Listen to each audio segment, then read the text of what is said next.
Itu gengs. Nah ini ada kunciannya gengs, kebetulan. Ngeri nggak tuh? Ini kunciannya Jawa Timur nih gengs. Mbah Singo Ludro. Mbah, kira-kira di dalam ini ada fenomena apa tuh Mbah? Yang biasa di sini terlihat sih kuntilanak, sama beberapa kali orang lihat genderuwo. Genderuwo. Iya. Nah, terus mitosnya apa sih? Karena di sini kan di depan pemakaman persis nih. Ini dulu kan sebuah usaha milik teman saya yang terkenal di Mojokerto sini, teman saya besar di Mojokerto sini. Jadi ini pabrik sepatu. Oh dulunya. Dulunya. Oke. Dari dibikin, setelah itu produksi, gonjang ganjing. Jadi sebenarnya bagus usahanya, cuman ribut dulu karena kongsi ya. Mitosnya disangkut pautan dengan energi yang nggak bagus. Akhirnya pecah kongsi, pabrik ini terbengkalai. Jadi sampai sekarang udah hampir 10 tahun, 15 tahunan. 15 tahunan kosong nih. Dan belum pernah ada orang yang masuk ke sini, Mbah? Nggak berani. Nggak berani? Ya, nggak ada yang berani. Waduh, kira-kira saya bisa nemu apa di dalam nih, Mbah? Ya mudah-mudahan bisa terlihat lah, mungkin vortex yang lain. Sambil dibantu lah, siapa tahu ada yang lewat ditarik ke sini. Waduh, ngeri sekali. Tapi terlepas dari hal-hal yang berbau supranatural nih, Ya, sebenarnya jin itu bisa nggak sih ditangkap oleh mata kita, Mbah? jin itu bisa ditangkap, ada prosesnya. Ada Jadi, prosesnya ya. secara ilmiah bisa dijelaskan, bahkan dengan bahasa-bahasa yang akademik. Jadi proses penampakan atau proses munculnya vortex itu beberapa fase. Jadi awal itu memang seperti gelembung-gelembung kecil, tapi samar terlihat mata.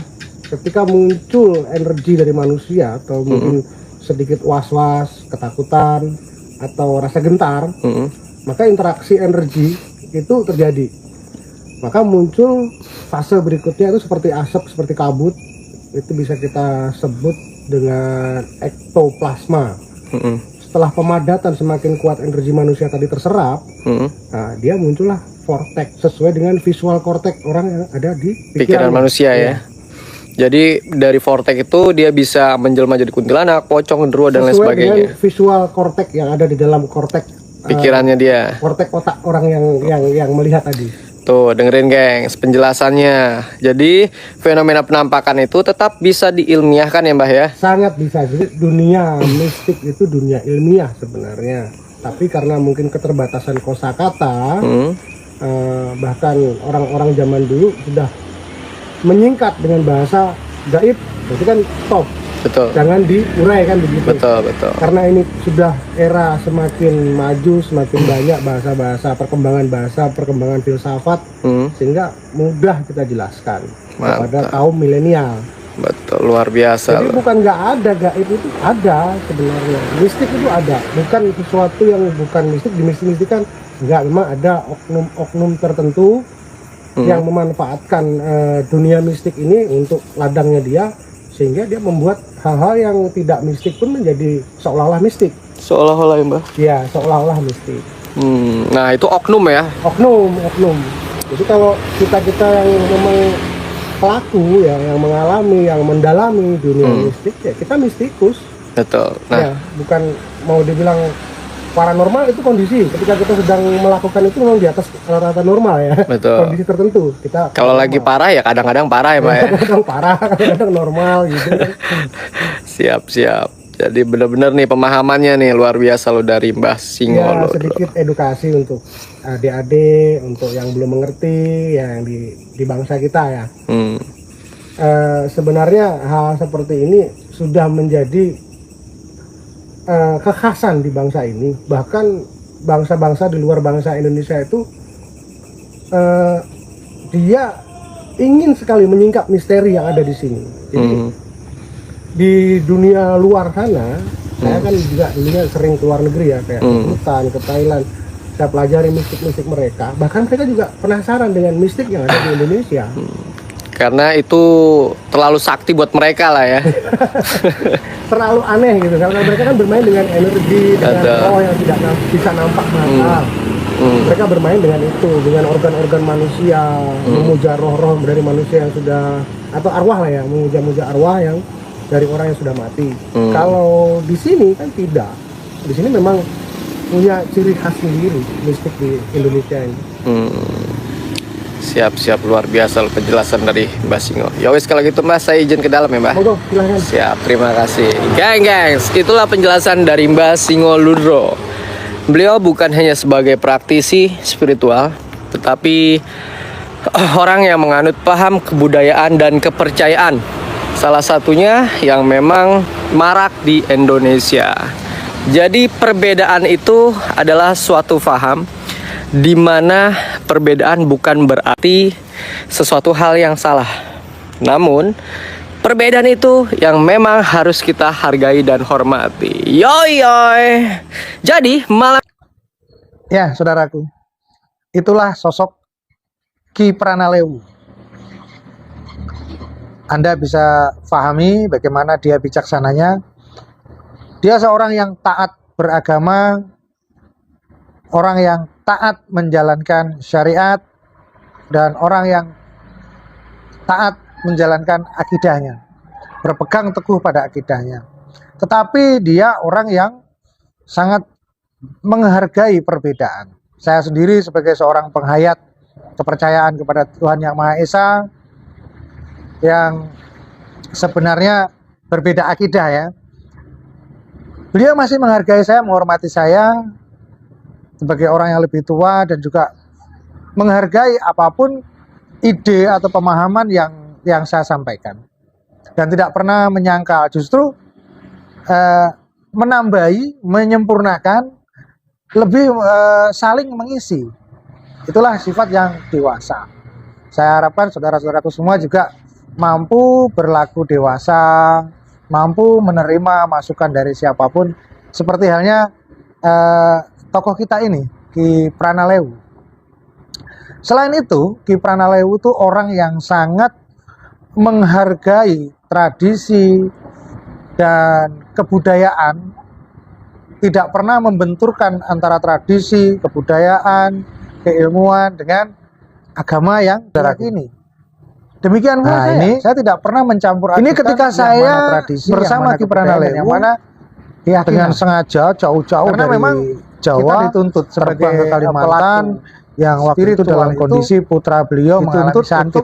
Itu pun berlaku bijak. Beliau menyempatkan hal, termasuk di dalam untuk menghadiri menjalani spiritualitas, sebuah perhelatan di dalam adat kita dari menjalani saudara kita budaya dan tradisi Meratus yang ada di Nusantara, di Loksado ya.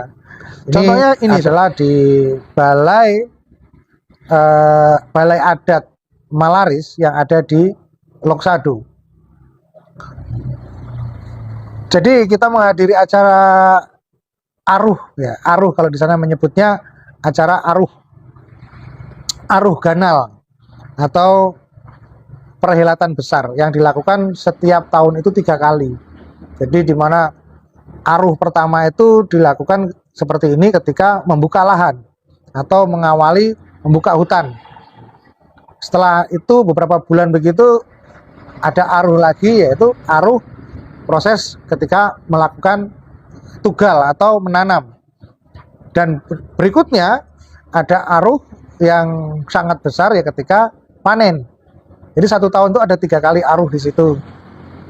Artinya apa? Seorang Ki Pranalewu ini pun masih sangat menghargai dengan adat, budaya, dan tradisi.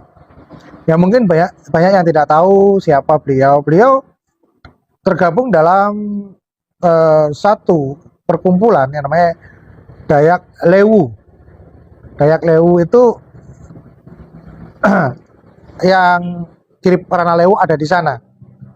Dan beliau juga berasal dari kotanya orang Dayak, yaitu kota Sampit. Selama ini orang tidak tahu kalau beliau adalah orang yang dulunya ada di Sampit. Dan beliau dari keluarga militer. Siapa yang tidak tahu di daerah Kodim Kota Waringin Timur pasti tahu dengan Ki Pranalewu. dari masa mudanya, masa remajanya di sana bersama kedua orang tuanya.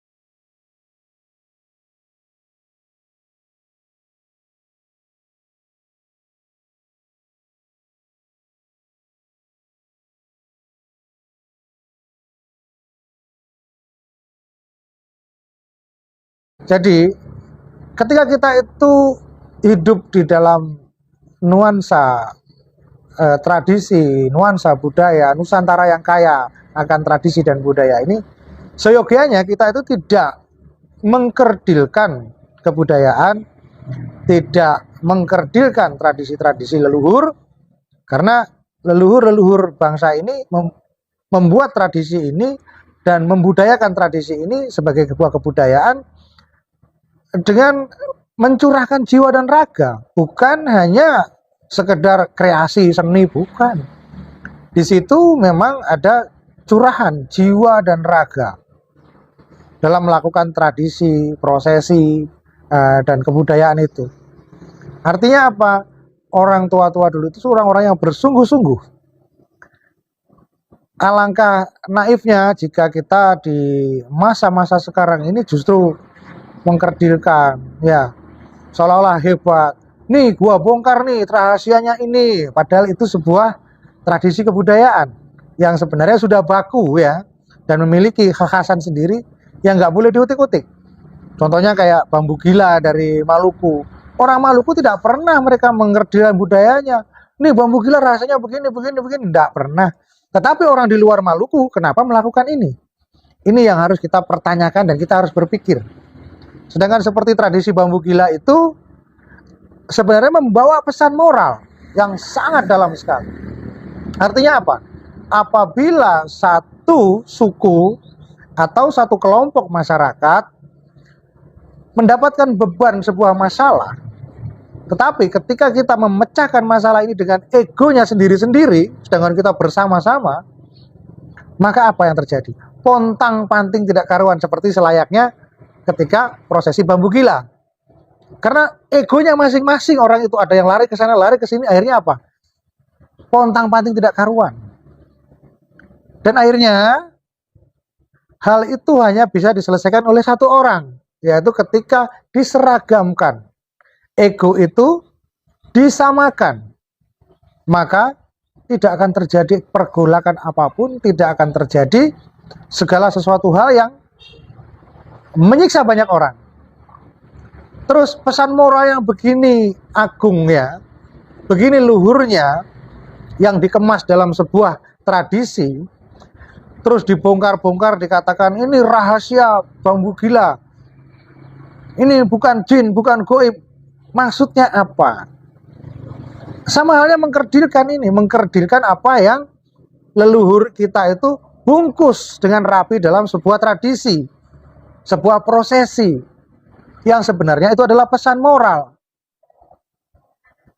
Memang rusak seandainya semua budaya, semua tradisi ini dipegang oleh anak kecil yang tidak mengerti dan tidak bertanggung jawab, sehingga nilai-nilai moral yang di dalam tradisi itu dikesampingkan, yang ada hanya sebuah pengkerdilan. Jadi saya harap hal seperti ini tidak terulang lagi. Supaya apa? Supaya semua kebudayaan dan tradisi itu tetap lestari, tidak diusik-usik oleh siapapun. Karena tradisi itu bukan membodohi, karena memang di situ ada pesan moral. Kita yang harus cerdas untuk mencerna itu. Jika kita tidak cerdas mencerna itu, maka yang terjadi adalah perbuatan-perbuatan, tindakan-tindakan yang tidak bertanggung jawab. Seperti yang terpampang selama ini di media sosial yang dibuat oleh seseorang yang hanya mengejar popularitasnya, membuat konten dengan kreasi-kreasinya, tetapi tanpa dia sadari merusak, menyenggol, dan mengaduk-aduk semua kebudayaan dan tradisi ke dalam pola pikirnya yang dangkal. Terima kasih saudaraku, para netizen yang budiman, yang di dalam negeri maupun di luar negeri. Hari ini kiranya cukup itu yang bisa saya sampaikan untuk Anda semua. Salam damai seluruh alam, salam damai semesta raya. Rahayu, rahayu, rahayu.